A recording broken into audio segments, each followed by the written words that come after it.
In this video, I'm gonna teach you how to play Shindo Life 2. It's a very easy process, so make sure to follow along. In this video, I'm gonna give you easy to follow instructions on how to find and access the Shinobi Life 2 experience. To do this, all that you have to do is open Roblox on any platform, and once you are inside, use the search function to look for Shindo Life. Since it is a very popular experience, it should be the first result to pop up, and you will be able to confirm that it is the official one because it is made by a verified creator, Real World, and it has more than 2 billion visits. As you can see according to the description, welcome to Shindo Life, Shinobi Life 2. So all that you have to do is go ahead and join. Immediately upon joining the experience, you will be able to choose between the 3 main options. So you will be able to load right away into the open world so you can start exploring, doing quests, and improving your skills, or you can go over to the game mode options if you want to explore alternative modes.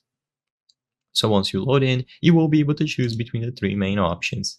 If you go over to edit, you will be able to customize your character, and if it is the first time that you are joining, you will get the prompt to do so immediately upon choosing play. So customize your character once you have everything set up, complete customization, and go ahead and play. You will get instructions on all the controls, and you can choose from any of these spawn locations.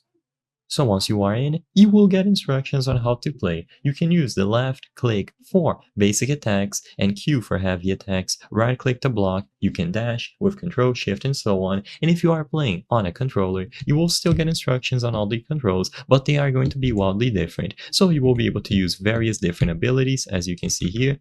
There are a lot of buttons to explore, and you will be able to interact with the NPCs to start doing quests so you can improve your levels. So press M, you will see the menu, and you can see all of the stats that you have on your character. I hope I was able to help you on how to play Shinobi Life 2. If this video helped you, please be sure to leave a like and subscribe for more very easy tips. Thank you for watching.